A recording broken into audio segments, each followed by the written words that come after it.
Bienvenidos nuevamente a otro encuentro de lectura. Estamos leyendo el libro La inteligencia emocional de Daniel Goleman.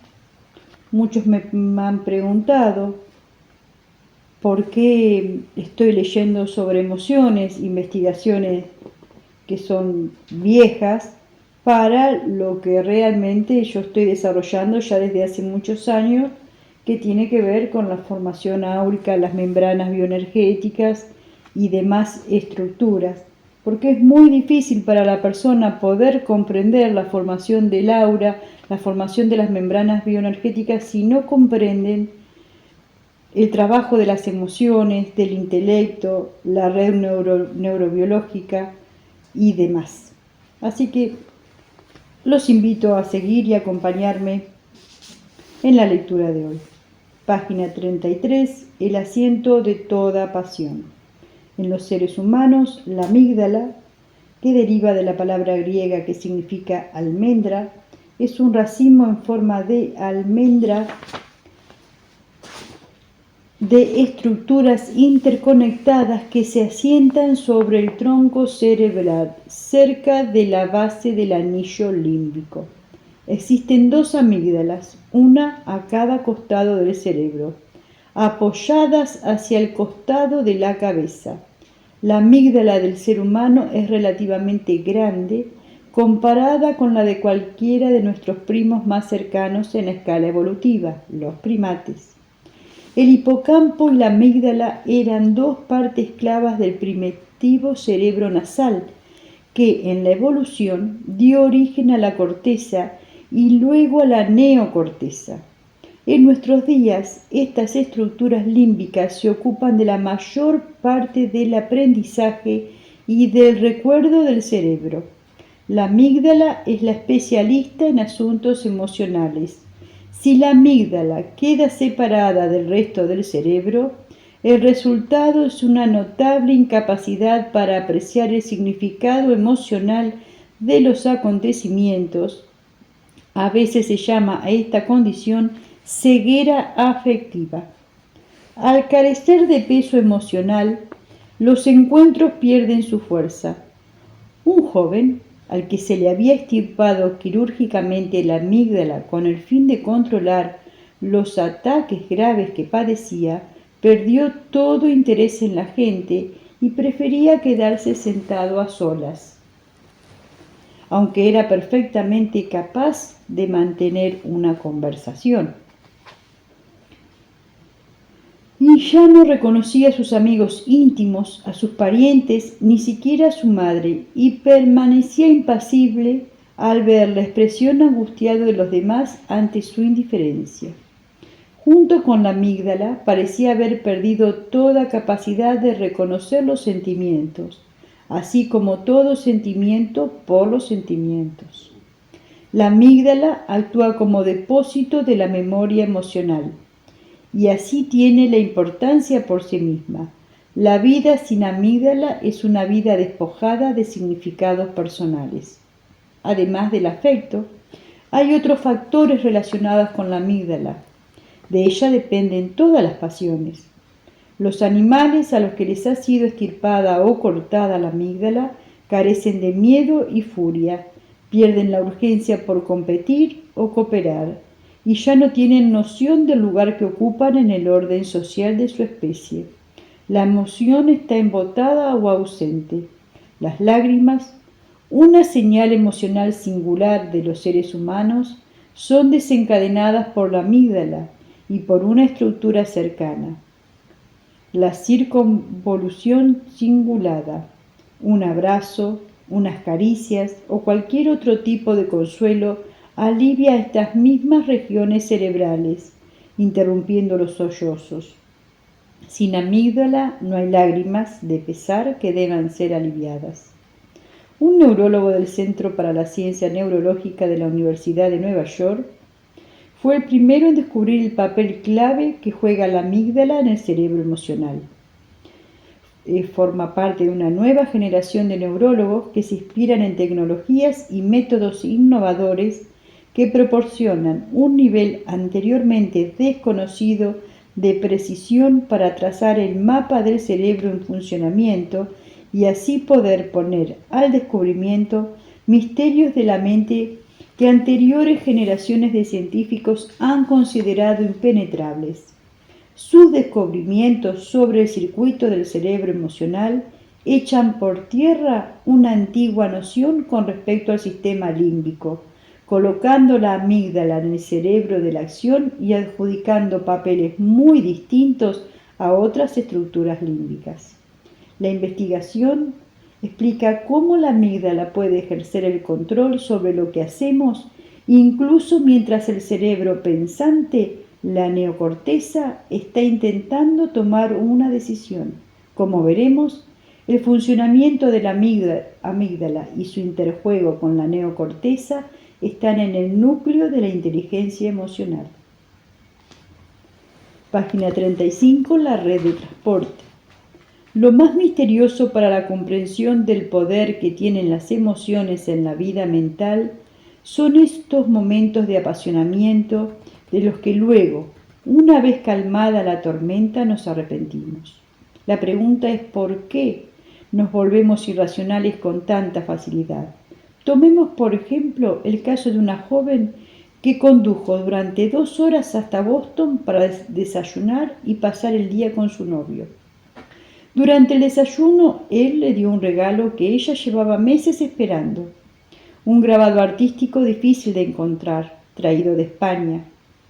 Pero su dicha se fumó cuando sugirió que después de desayunar fueran a ver una película que hacía tiempo que quería ver, y su novio la dejó atónica al responder que no podía pasar el día con ella porque tenía un entrenamiento de softball. Dolorida y desconcertada, se levantó de la mesa hecha un mar de lágrimas, salió del bar y, movida por un impulso, arrojó el grabado a un cubo de basura. Meses más tarde, al recordar el incidente, no se lamenta de haberse marchado, sino de haber perdido el grabado.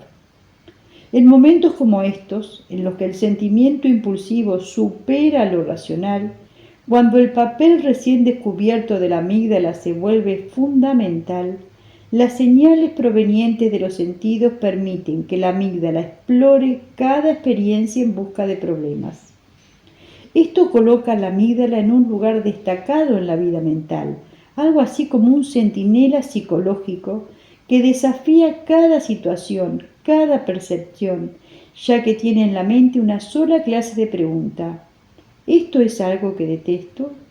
¿Algo que me hace daño? ¿Algo a lo que le temo? Si es así, si la respuesta es afirmativa, la amígdala reacciona instantáneamente, como una red de transporte nerviosa, telegrafiando un mensaje de crisis a todas las partes del cerebro. En la arquitectura del cerebro, la amígdala constituye algo así como una compañía de alarmas, donde los operadores están preparados para hacer llamadas de emergencia al departamento de bomberos, a la policía y a un vecino cada vez que un sistema de seguridad interno indica que hay problemas. Cuando suena una alarma de temor, por ejemplo, esta envía mensajes urgentes a cada importante del cerebro. Provoca la secreción de las hormonas que facilitan la reacción de ataque o fuga, moviliza los centros de movimiento y activa el sistema cardiovascular, los músculos y los intestinos. Otros circuitos desde la amígdala indican la secreción de masas de la hormona norepinefrina para elevar la reactividad de zonas claves del cerebro, incluidas aquellas que hacen que los sentidos estén más despiertos y que ponen al cerebro en estado de alerta. Las señales adicionales que llegan desde la amígdala indican al tronco cerebral que el rostro dé una expresión de temor, que paralice los movimientos inconexos que los músculos tenían preparados, que acelere el ritmo cardíaco y eleve la presión sanguínea y disminuya la respiración. Otras centran la atención en la fuente del temor y preparan los músculos para reaccionar en consecuencia. Simultáneamente, los sistemas de la memoria cortical se ponen en marcha para recuperar cualquier conocimiento importante para la emergencia de ese momento, colocándolos en un lugar prioritario con respecto a otra serie de pensamientos. Y estos son solo parte de una serie de cambios cuidadosamente coordinada que la amígdala dirige mientras recluta distintas áreas del cerebro. La extensa red de conexiones nerviosas de la amígdala le permite, durante una emergencia emocional, atraer y dirigir gran parte del resto del cerebro, incluida la mente racional. El centinela emocional. Un amigo me cuenta que estuvo de vacaciones en Inglaterra y después de tomar el desayuno en una cafetería cercana, al cual decidió bajar los escalones de piedra que desembocan en el mismo, entonces vio una muchachita que miraba el agua fijamente, con el rostro congelado por el temor. Sin saber por qué, saltó al agua, con la chaqueta y la corbata puesta. Solo entonces, mientras estaba en el agua, se dio cuenta de que la chica miraba con tanto pánico era un bebé que había caído al agua. Mi amigo logró rescatarlo. ¿Qué fue lo que lo hizo saltar al agua antes de saber por qué lo hacía? Probablemente fue su amígdala. En uno de los descubrimientos sobre las emociones más reveladoras de la última década, demostró la arquitectura del cerebro concede a la amígdala una posición privilegiada como un centinela emocional capaz de asaltar al cerebro. Su investigación ha demostrado que las señales sensoriales del ojo y el oído viajan primero en el cerebro al tálamo y luego, mediante una única sinapsis, a la amígdala. Una segunda señal del tálamo se dirige a la neocorteza, el cerebro pensante. Esta bifurcación permite a la amígdala empezar a responder antes que la neocorteza, que elabora la información mediante diversos niveles de circuitos cerebrales, antes de percibir plenamente y por fin iniciar su respuesta más perfectamente adaptada. La investigación es revolucionaria para la comprensión de la vida emocional, porque es la primera que encuentra vías nerviosas para los sentimientos que evitan la neocorteza. Entre los sentimientos que toman la ruta directa a través de la amígdala se incluyen los más primitivos y potentes. Este circuito hace mucho por explicar el poder de la emoción para superar la racionalidad. El punto de vista convencional en neurología ha sido que el ojo, el oído y otros órganos sensoriales transmiten señales al tálamo y de ahí a las zonas de la neocorteza de procesamiento sensorial, donde las señales se unen formando objetos a medida que las percibimos. Las señales son claras, sofisticadas, con el fin de encontrar significados de manera tal que el cerebro reconozca qué es cada objeto y qué significa su presencia. La antigua teoría sostiene que a partir de la neocorteza, las señales son enviadas al cerebro límbico y de allí la respuesta apropiada se difunde por el cerebro y el resto del cuerpo. Así es como funciona la mayor parte del tiempo. Pero este investigador descubrió un conjunto más pequeño de neuronas que conduce directamente desde el tálamo hasta la amígdala, además de aquellas que recorren la vía más larga de las neuronas a la corteza. Esta vía más pequeña y más corta, una especie de callejón nervioso, permite a la amígdala recibir algunas entradas directas de los sentidos y comenzar una respuesta antes de que queden plenamente registradas por la neocorteza. Este descubrimiento echa por tierra la noción de que la amígdala debe depender totalmente de las señales de la neocorteza para formular sus reacciones emocionales. La amígdala puede desencadenar una respuesta emocional a través de esta ruta de emergencia, incluso mientras entre la amígdala y la neocorteza se inicia un circuito paralelo reverberante. La amígdala puede hacer que nos pongamos en acción mientras la neocorteza, algo más lenta pero plenamente informada, despliega su plan de reacción más refinado.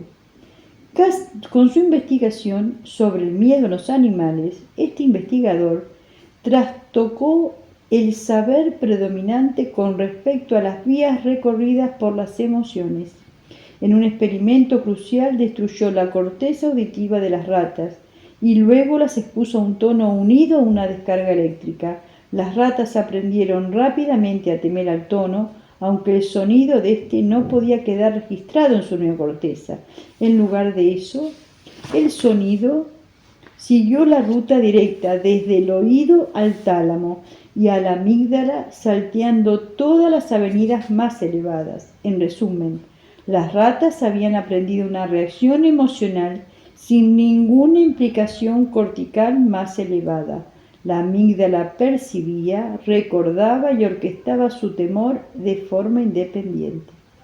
Anatómicamente, el sistema emocional puede actuar con independencia de la neocorteza.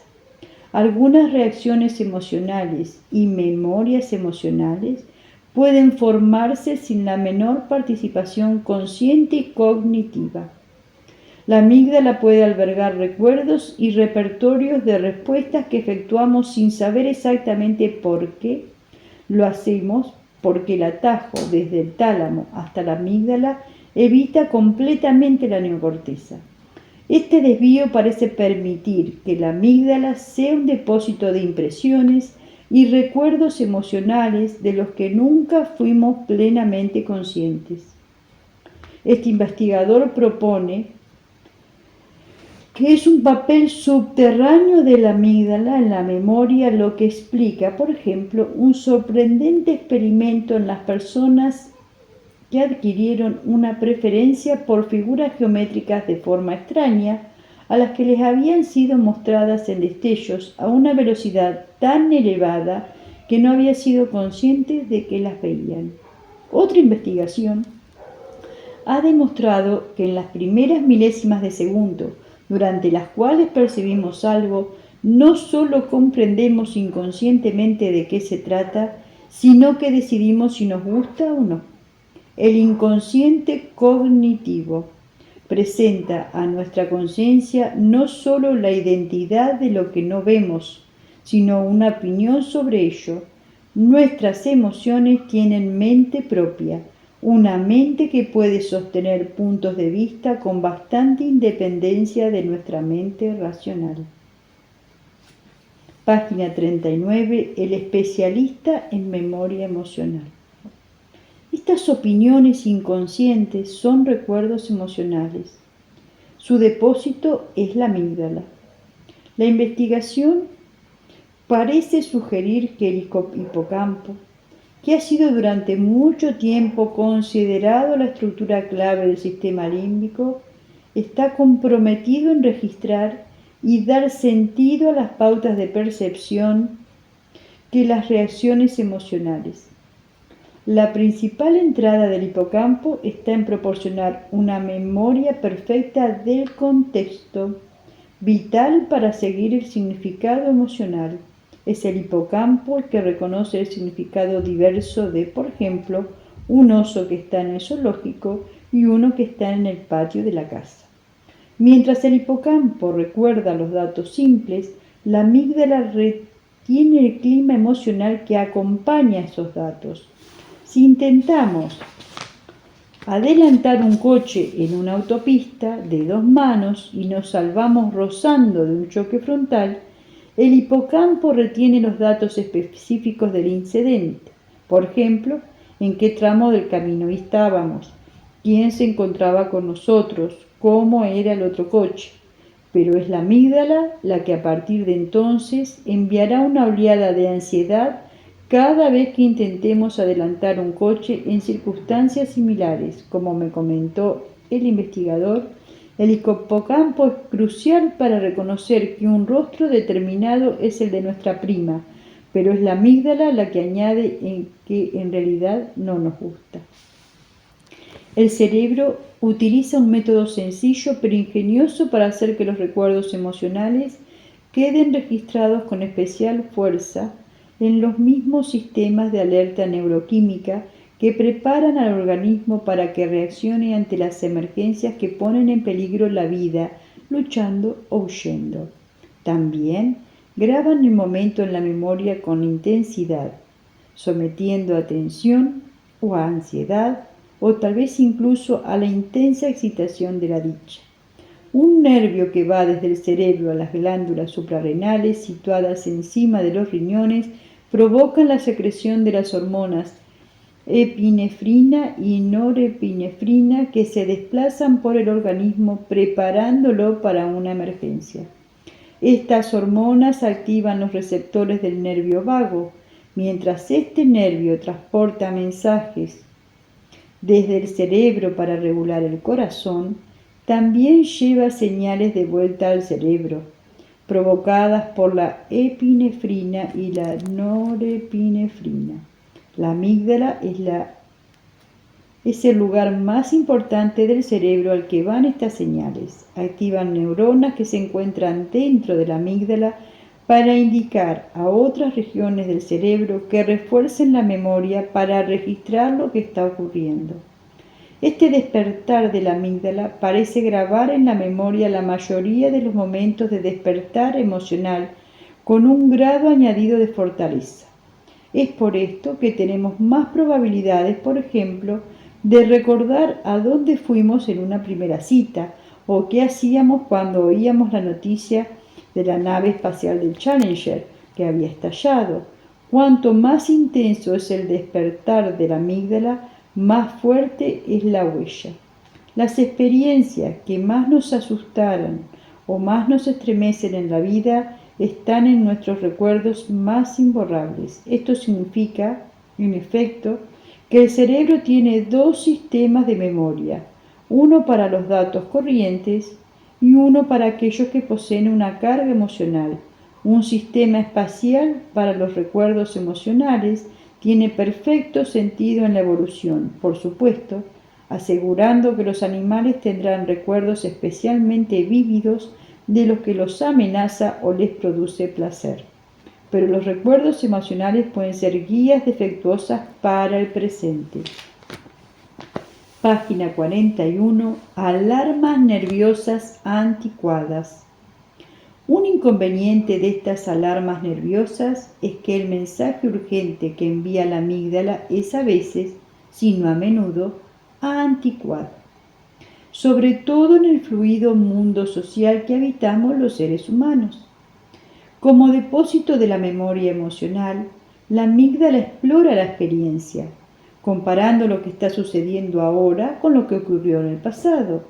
Su método de comparación es asociativo. Cuando un elemento clave de una situación presente es similar al pasado, puede llamarle igual. Y es por esa razón que el circuito resulta poco preciso. Actúa antes de que haya confirmación plena. Ordena frenéticamente que reaccionemos al presente de formas que quedaron grabadas tiempo atrás, con pensamientos, emociones y reacciones aprendidas en una respuesta o acontecimientos tal vez solo levemente similares, pero suficientemente parecidos como para alarmar a la amígdala. Así, una ex enfermera del ejército, traumatizada por la infinidad de espantosas heridas que había curado durante la guerra, se siente repentinamente invadida por una mezcla de apresión, repugnancia y pánico, una repetición de su reacción en el campo de batalla, provocada una vez más, años más tarde, por el hedor que siente al abrir la puerta de un armario y descubrir que su pequeño ha escondido allí un pañal sucio. Solo es necesario que algunos elementos sueltos de la situación parezcan similares a algún peligro del pasado para que la amígdala ponga en funcionamiento su anuncio de emergencia. El problema radica en que junto con los recuerdos que poseen carga emocional y que tienen la capacidad de accionar esta respuesta ante la crisis, pueden darse formas igualmente anticuadas de responder a ella. La impresión del cerebro emocional en estos momentos se ve aumentada por el hecho de que muchos poderosos recuerdos emocionales se remontan a los primeros años de vida en la relación entre un niño y las personas que se ocupan de él. Esto es especialmente cierto en acontecimientos traumáticos como palizas o negligencia evidente. Durante esta primera etapa de la vida, otras estructuras cerebrales, sobre todo el hipocampo, que es crucial para los recuerdos narrativos, y la neocorteza, asiento del pensamiento racional, aún deben desarrollarse plenamente. En la memoria, la amígdala y el hipocampo trabajan de común acuerdo. Cada uno almacena y recupera su información especial de manera independiente. Mientras el hipocampo recupera información, la amígdala decide si esa información tiene alguna valencia emocional. Pero la amígdala, que madura muy rápidamente en el cerebro del niño, tiene muchas más probabilidades de estar totalmente formada en el momento del nacimiento. Página 42. El investigador recurre al papel de la amígdala en la infancia para sustentar lo que durante mucho tiempo ha sido un principio básico del pensamiento psicoanalítico, que las interacciones de los primeros años de la vida proporcionan un conjunto de lecciones emocionales basadas en la adaptación y en las dificultades de los contactos entre el niño y las personas que se ocupan de él. Estas lecciones emocionales son tan potentes y, sin embargo, tan difíciles de comprender desde el ventajoso punto de vista de la vida adulta, porque, según el investigador, están almacenadas en la amígdala como sinaptipos toscos y mudos para la vida emocional, dado que estos primeros recuerdos emocionales se establecen antes de que el niño conozca las palabras para expresar su experiencia. Cuando estos recuerdos emocionales se ponen en funcionamiento en la vida posterior, no existe un conjunto igual de pensamientos articulados sobre la respuesta que nos domina. Una razón por la que podemos quedar tan desorientados por nuestros estallidos emocionales es que a menudo datan de una época temprana de nuestra vida, cuando las cosas eran desconcertantes y aún no teníamos palabras para comprender los acontecimientos. Tal vez tenemos los sentimientos caóticos, pero no las palabras para expresar los recuerdos que las formaron. En este aspecto, los masajes transpersonales ayudan de una manera increíble porque realmente se pueden ver los hechos traumáticos que han hasta no solamente creado una respuesta, como está explicando acá, emocional desde la amígdala primitiva, sino que también han quedado marcados en la membrana áurica, que algún día ya charlaremos sobre eso. Pero bueno, es una manera de no solamente de saber, de comprender, de acceder, sino también de corregir. Vamos a seguir con este libro, página 42. Cuando las emociones son rápidas y poco precisas. Eran alrededor de las 3 de la mañana cuando un objeto enorme se estrelló contra un extremo del techo de mi habitación, volcando el contenido del desván en la habitación. En un segundo salté de la cama y salí corriendo, aterrorizado ante la idea de que el cielo raso se hundiera. Entonces, al darme cuenta de que estaba a salvo, volví a asomarme cautelosamente a la habitación para ver qué era lo que había causado el daño. Así descubrí que el sonido que yo había confundido con el derrumbe del cielo raso se debía en realidad a la caída de una alta pila de cajas que mi esposa había amontonado en un rincón el día anterior mientras ordenaba su armario. No había caído nada del desván, en la casa no había desván, el cielo raso estaba intacto y yo también. Mi salto de la cama mientras aún estaba medio dormido, lo que podría haberme salvado de una lesión si el cielo raso se hubiera caído realmente, Ilustra el poder de la amígdala para hacer que nos pongamos en acción durante las emergencias, momentos vitales, antes de que la neocorteza tenga tiempo de registrar plenamente lo que está sucediendo. El camino de emergencia desde el ojo, el oído al tálamo y a la amígdala es crucial.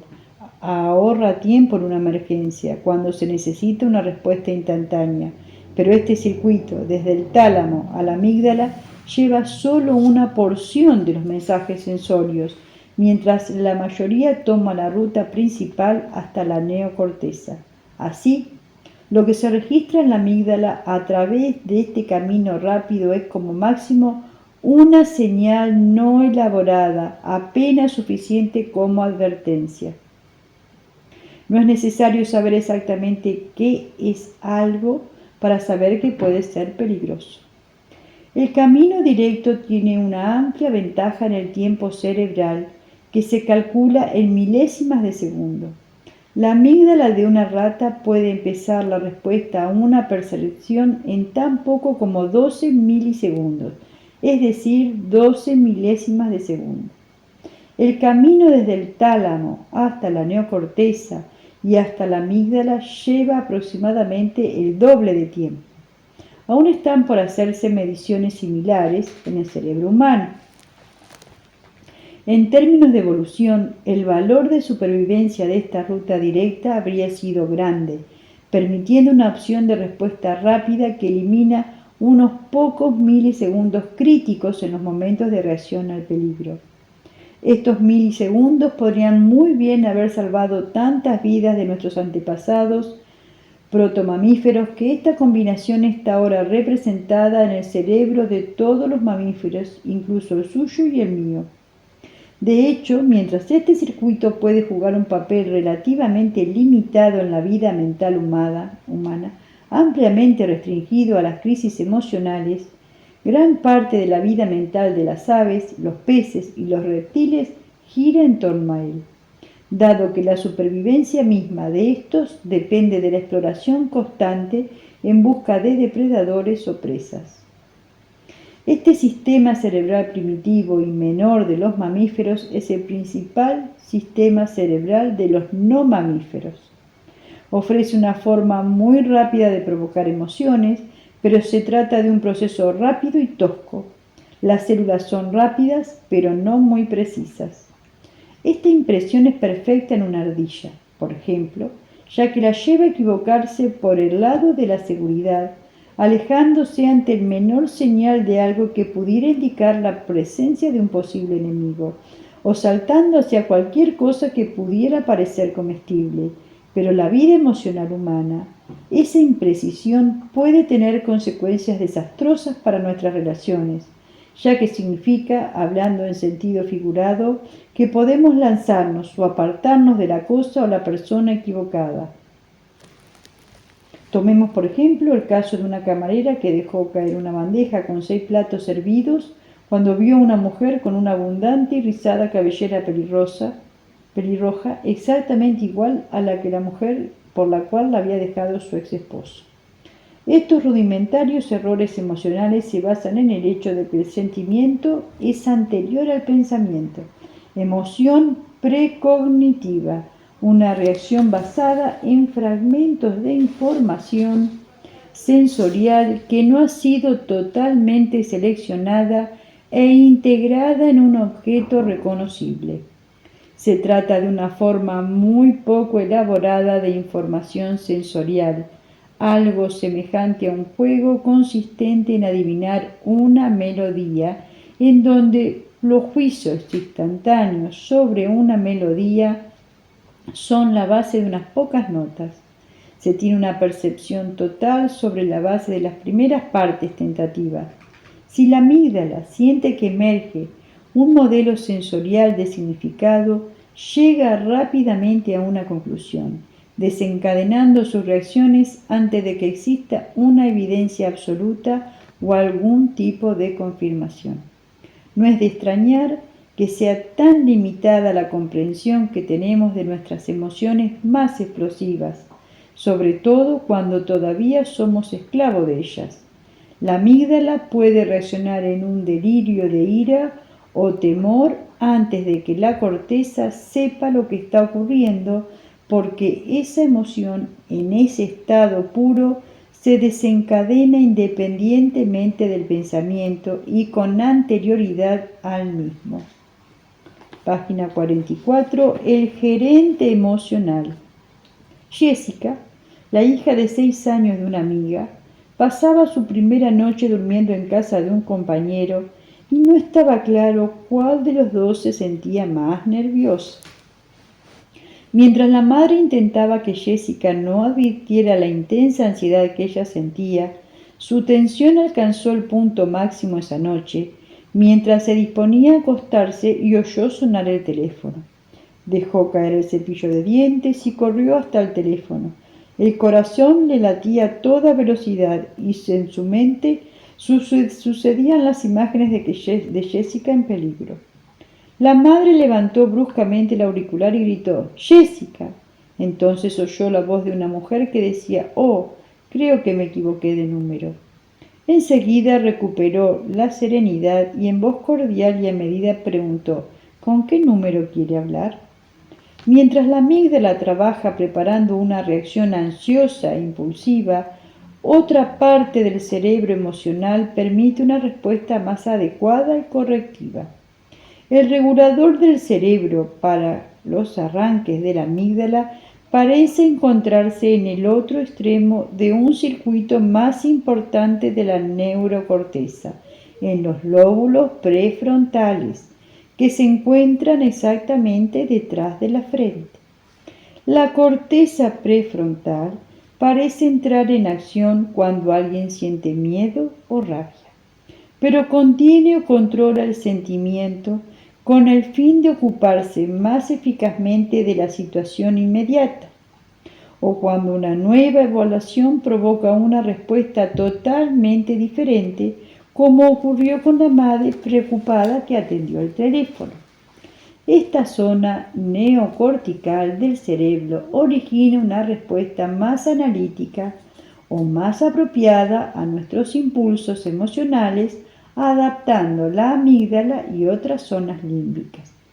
Por lo general, las zonas prefrontales gobiernan nuestras reacciones emocionales desde el principio.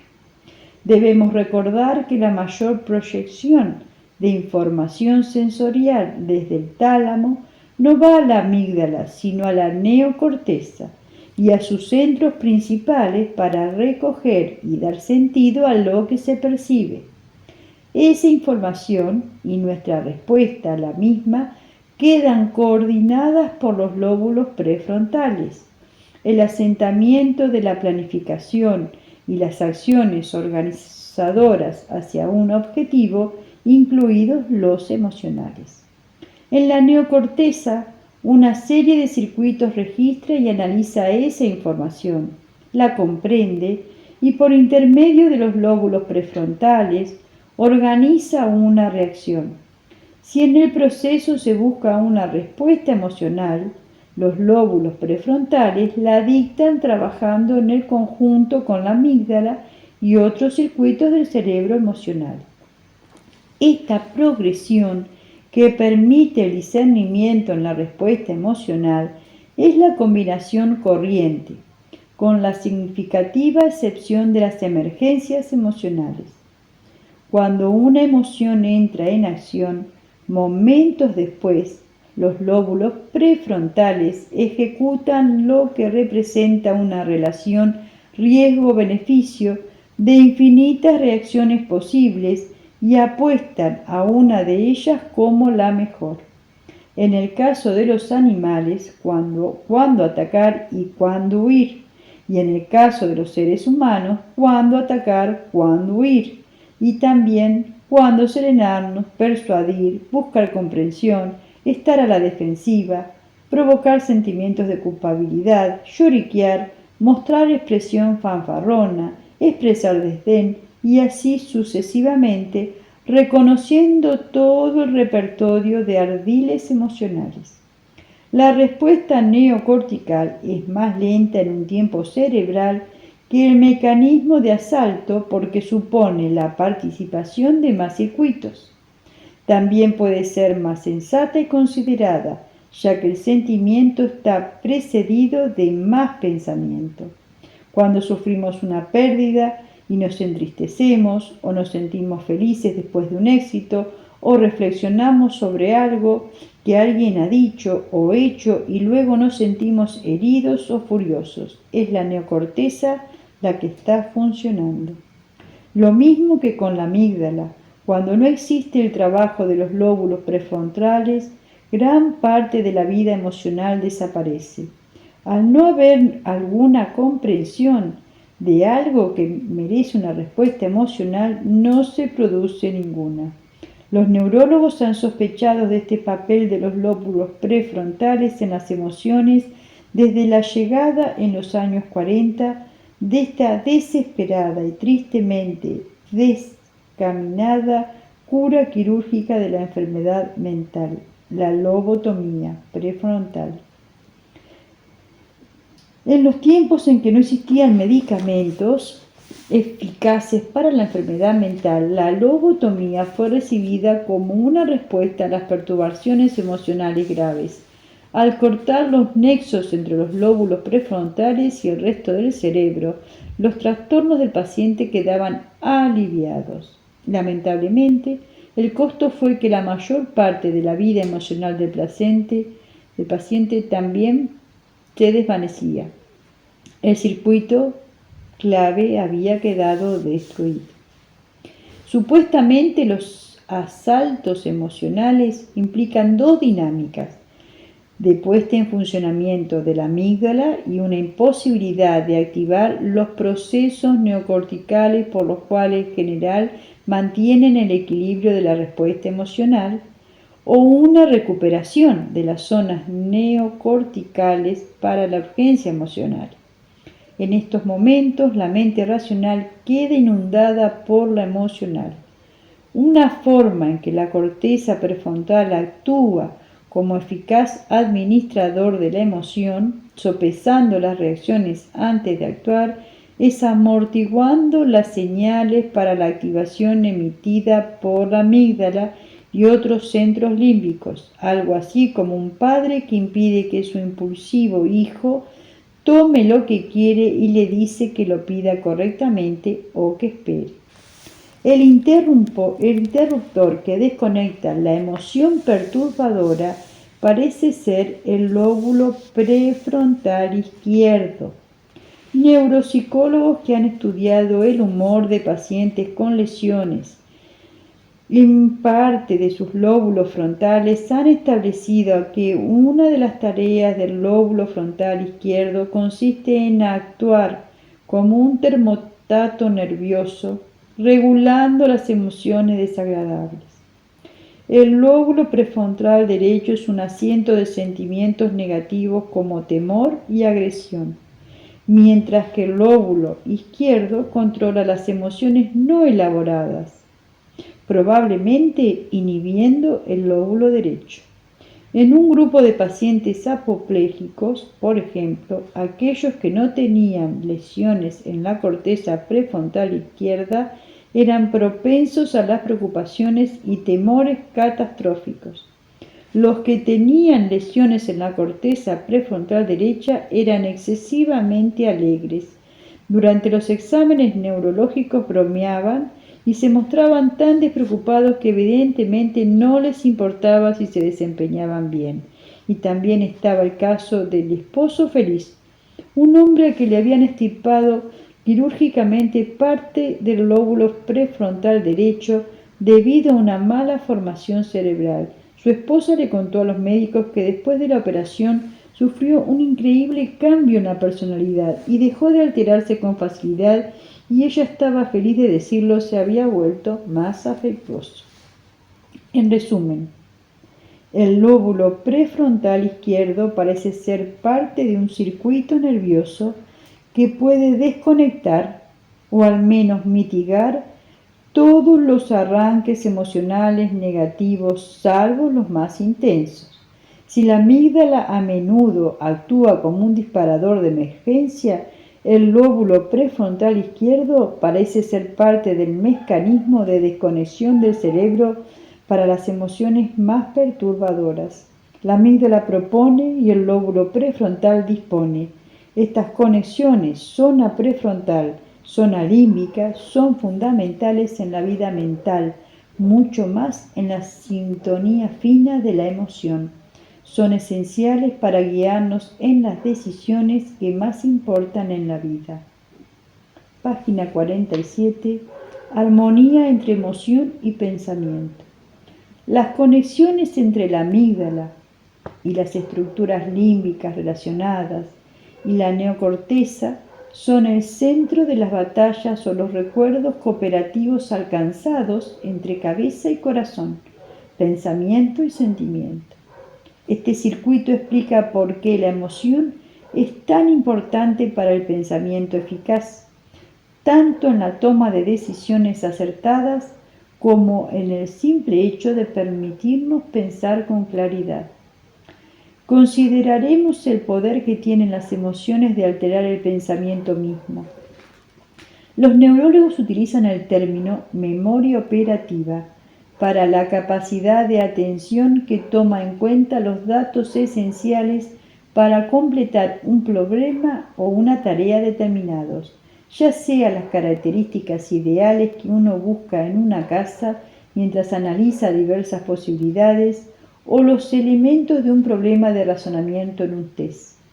La corteza prefrontal es la zona del cerebro responsable de la memoria operativa, pero los circuitos existentes desde el cerebro límbico a los lóbulos prefrontales significan que las señales de emoción intensa, ansiedad, ira y otras similares pueden crear interferencias nerviosas saboteando la capacidad del lóbulo prefrontal para mantener la memoria operativa.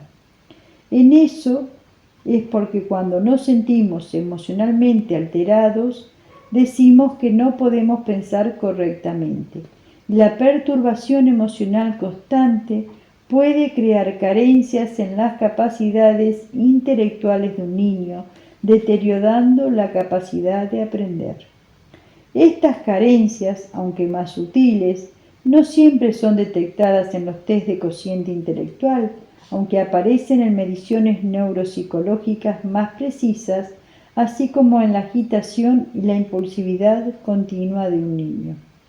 En un estudio, por ejemplo, en niños de escuela primaria que tenían un cociente intelectual por encima de la media, pero que se desempeñaban pobremente en el aula, se descubrió a través de estas pruebas neuropsicológicas que tenían deteriorado el funcionamiento de la corteza frontal. También eran impulsivos y ansiosos, a menudo alborotadores y conflictivos, lo cual sugería un defectuoso control prefrontal sobre sus urgencias límbicas. A pesar de su potencial intelectual, estos niños, que tienen el mayor riesgo de padecer problemas como fracaso académico, alcoholismo y criminalidad, no porque su intelecto sea deficiente, sino porque el control sobre su vida emocional está deteriorado. El cerebro emocional, claramente separado de aquellas zonas corticoidales detectadas por las pruebas de cociente intelectual, controla la ira al igual que la compasión. Estos circuitos emocionales están esculpidos por la experiencia a lo largo de la infancia, y dejamos esas experiencias completamente libradas al azar por nuestra cuenta y riesgo. Consideremos también el papel de las emociones en la toma de decisiones más racional. Al trabajar con implicaciones de largo alcance para la comprensión de la vida mental, el doctor Antonio Damasio, neurólogo de la Facultad de Medicina de la Universidad de Iowa, ha llevado a cabo cuidadosos estudios acerca del cual es la lesión específica de pacientes que tienen dañado el circuito zona prefrontal amígdala.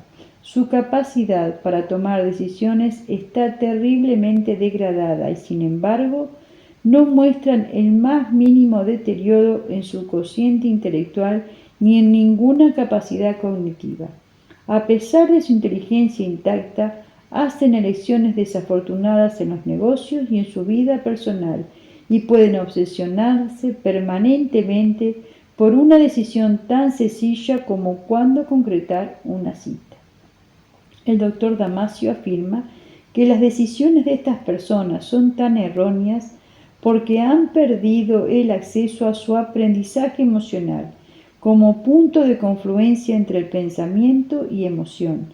El circuito prefrontal, amígdala, es una puerta fundamental para el almacenamiento de gustos y disgustos que adquirimos en el curso de nuestra vida, aquello sobre lo que reflexiona la neocorteza, separada de la memoria emocional de la amígdala. Ya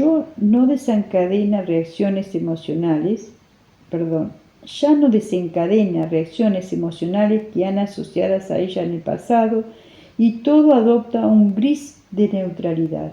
Un estímulo, ya sea una mascota favorita o un conocido detestado, ya no provoca atracción ni aversión. Estos pacientes han olvidado todas las lecciones emocionales de ese tipo porque ya no tienen acceso a la amígdala donde están almacenadas. Pruebas como esta llevan al doctor Damasio a la postura contraintuitiva de que los sentimientos son típicamente indispensables para las decisiones racionales.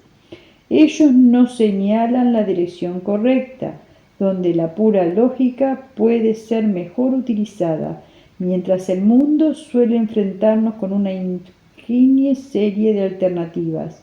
¿Cómo invertiría los ahorros de su retiro? ¿Con quién se casaría? El aprendizaje emocional que la vida nos ha dado como el recuerdo de una inversión desastrosa o una ruptura dolorosa envía señales que simplifican la decisión, eliminando algunas posibilidades y destacando otras desde el primer momento. De esta forma, afirma el doctor Damasio, el cerebro emocional está tan comprometido en el razonamiento como lo está el cerebro pensante. Así, a las emociones le importa la racionalidad.